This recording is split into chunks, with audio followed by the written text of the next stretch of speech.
ಉಡುಪಿ ಚಿಕ್ಕಮಗಳೂರು ಲೋಕಸಭಾ ಕ್ಷೇತ್ರದ ಮಾನ್ಯ ಸಂಸದರಾಗಿರುವ ಕೋಟ ಶ್ರೀನಿವಾಸ ಪೂಜಾರಿ ಅವರ ಮುಂದಾಳತ್ವದಲ್ಲಿ ಗೌರವಾನ್ವಿತ ಶಾಸಕರು ಮತ್ತು ಗಣ್ಯಮಾನ್ಯರ ಸಮಾಗಮದಲ್ಲಿ 9ನೇ ಶಿರಿಯಾರ ಗ್ರಾಮ ಪಂಚಾಯತ್ ನೂತನ ಕಟ್ಟಡದ ನಿರ್ಮಾಣ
ಅದು ಮಹತ್ವದ ಸ್ಥಾನ.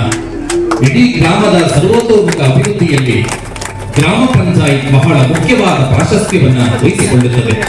ಈ ಹಿನ್ನೆಲೆಯಲ್ಲಿ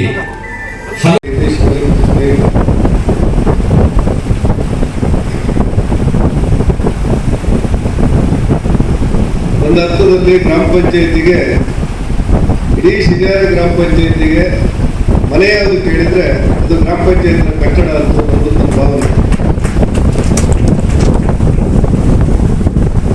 ಎಲ್ಲ ವರ್ಗದ, ಎಲ್ಲ ಧರ್ಮದ, ಎಲ್ಲ ಸಮುದಾಯದ ಜನರು ಕೂಡ ಒಂದಲ್ಲ ಒಂದು ಕಾರಣಕ್ಕೆ ಪಂಚಾಯತಿನ ಅನಿವಾರ್ಯ ಕೆಲಸಗಳಿಗೋಸ್ಕರ ಬರ್ತಾರೆ. ಆ ಸಂದರ್ಭದಲ್ಲಿ ಒಂದು ಒಳ್ಳೆಯ ಗ್ರಾಮ ಪಂಚಾಯತ್ನ ಪ್ರೀತಿಯಿಂದ ಸ್ವಾಗತ ಮಾಡಿ ನಮಗೆ ಏನಾಗಬೇಕು ನಿಮಗೆ ಅಂತ ಕೇಳುವಂತ ಯಾವುದಾದ್ರೂ ಒಂದು ವ್ಯವಸ್ಥೆ ಇದ್ರೆ ಅದು ಪಂಚಾಯತ್ ಕೊಡುವಂತ ನಾನು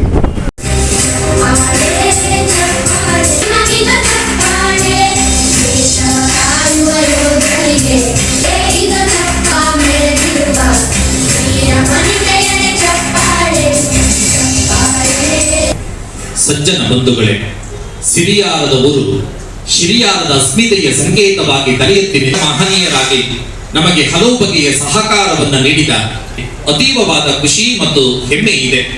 ಮರದ ಉರುಗಳ ಕಾಷ್ಟಶಿಲ್ಪಗಳ ಚಪ್ಪಾಳೆಯ ಅಭಿನಂದನೆಯನ್ನ ಈ ಸಾಧಕರಿಗೆ ನಾವು ಸಮರ್ಪಿಸಿಕೊಳ್ಳುತ್ತೇವೆ. ನಿಮಗೆ ಒಳಿತಾಗಲಿ, ಶುಭಮಸ್ತು, ಹಾರ್ಟಿ ಕಂಗ್ರಾಚುಲೇಷನ್. Thank you.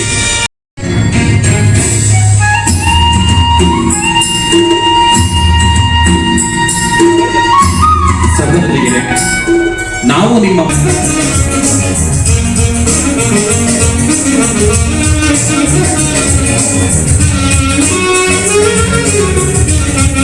ಹೋಗಲಿ ಎದೆಯ ತಮ ದುಡುಗೆ ಸತತ ಹಚ್ಚಿಗದೆ ಘನತೆ ಶತಮಾನದ ಹಣತೆ ಕಡೆಯಲಿ ಭವದ ಅಜ್ಞಾನ ಅವಿರತ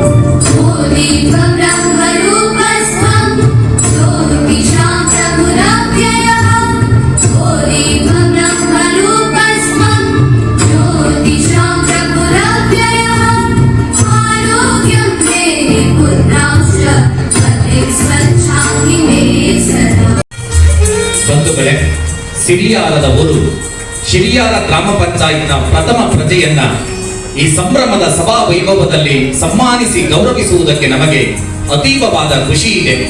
ಶಿರಿಯಾರದ ಇತಿಹಾಸದ ಪುಟಗಳಲ್ಲಿ ಈ ದಿನ ಚಿರಸ್ಥಾಯಿಯಾಗಿ ಉಳಿಯುತ್ತದೆ. ಗೌರವಾನ್ವಿತ ಸುಧೀಂದ್ರ ಶೆಟ್ಟಿಯವರ ಆಡಳಿತ ಅವಧಿಯಲ್ಲಿ ನೂತನವಾದಂತಹ ಕಟ್ಟಡ ಲೋಕಾರ್ಪಣೆಗೆ ತನ್ನನ್ನ ತೆರೆದುಕೊಂಡಿದೆ ಅನ್ನುವ ಖುಷಿ ನಮಗಿದೆ. ನೆರೆದ ಸಭಿಕರಾದ ನಾವೆಲ್ಲ ಒಂದು ಸಲ ಎರಡೂ ಕೈಗಳನ್ನ ಮೇಲಕ್ಕೆತ್ತಿ ಕೃತಜ್ಞತಾಪೂರ್ವಕವಾದ ಗಟ್ಟಿ ಚಪ್ಪಾಳೆಯನ್ನ ಸುಧೀಂದ್ರ ಶೆಟ್ಟಿಯವರ ಮಡಿಲಿಗೆ ಸಮರ್ಪಿಸಿಕೊಳ್ಳುತ್ತೇವೆ. ಅಮೃತಮಯವಾದ ಕ್ಷಣ ಅಂದರೆ ಇದೇ ಸರ್, ನಿಮ್ಮ ಹೃದಯದೊಳಗೆ ಇಳಿಸಿಕೊಳ್ಳಿ. ಒಳ್ಳೆಯ ಸಮಾರಂಭವೂ ಒಳ್ಳೆಯದಾಗಿದೆ, ಕಟ್ಟಡ ಸಹ ಒಳ್ಳೆಯದಾಗಿದೆ. ಒಳ್ಳೆಯ ಉದ್ದೇಶವನ್ನು ಇಟ್ಕೊಂಡು ಇಡೀ ಗ್ರಾಮ ಪಂಚಾಯತ್ ಅಧ್ಯಕ್ಷರು ಸದಸ್ಯರು ಸೇರಿ ಈ ಪಂಚಾಯತ್ ಕಟ್ಟಡವನ್ನು ಪ್ರಾರಂಭ ಮಾಡಿ ಅದನ್ನು ಒಂದು ಒಳ್ಳೆಯ ಉದ್ದೇಶಕ್ಕೆ ಇವತ್ತು ಸಾರ್ವಜನಿಕವಾಗಿ ಸಮರ್ಪಣೆ ಸಹ ಆಗಿದೆ.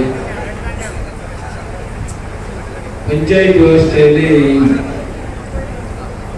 ಚುನಾವಣೆಯ ಒಟ್ಟಿಗೆ ಒಂದು ರಾಜಕೀಯ ಇರ್ತದೆ, ಇದರಲ್ಲಿ ಚಿಹ್ನೆ ಇಲ್ಲ ಪಂಚಾಯತ್ನಲ್ಲಿ. ಆದರೂ ಯಾವ ರಾಜಕೀಯವನ್ನ ಪಕ್ಷವನ್ನ ನೋಡದೆ ಎಲ್ಲ ಗ್ರಾಮ ಪಂಚಾಯತ್ ಸದಸ್ಯರು ಕೆಲಸ ಮಾಡಿದರೆ ಖಂಡಿತ ಆ ಗ್ರಾಮದ ಅಭಿವೃದ್ಧಿ ಖಂಡಿತ ಆಗಲಿಕ್ಕೆ ಸಾಧ್ಯ ಇದೆ.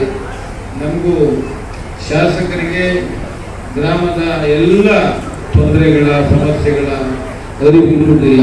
ಇದನ್ನೆಲ್ಲ ನಮ್ಮ ಗಮನಕ್ಕೆ ತರುವುದು ಸ್ಥಳೀಯ ಪಂಚಾಯತ್ ಅಧ್ಯಕ್ಷರು.